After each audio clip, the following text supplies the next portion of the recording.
खुंटा block रे 77तम साधारणतंत्र दिवस खूब आनंद उल्लासर सहित पालन।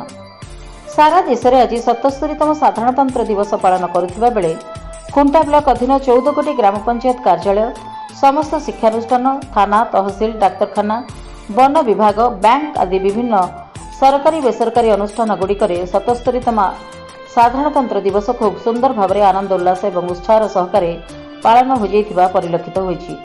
सबु जगह वंदे मातरम, भारत माता की जय, सुभाष बोस की जय, महात्मा गांधी जी की जय एवं जातीय संगीतर गान रे देशपाई वीर शहीद मान स्मृति एवं देश मातृका प्रति भल पाइबार आवेग परिवेश को खूब आंदोलित कर तुलुथिला।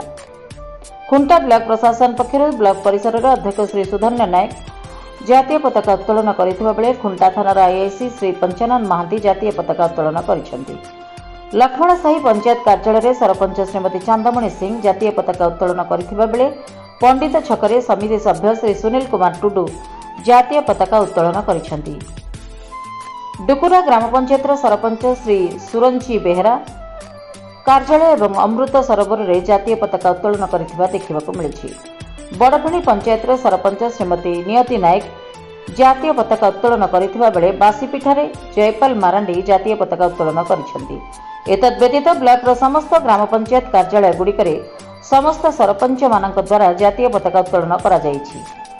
एही अवसर में पंचायत स्तर में स्वतंत्र ग्राम सभा मान अनुष्ठित होई विभिन्न प्रकार उन्नयनमूलक कार्यक्रम गुड़िकर अनुमोदन करा जायछि।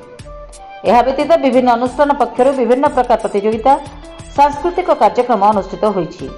प्रतियोगितारे कृतकार्य होइतिबा छात्र छात्री मानकु पुरस्कार वितरण करा जायतिबा देखिबाकु मिलिछि। मयूरभंज खुंटारू निरंजन महांत रिपोर्ट, जन अधिकार लाइव।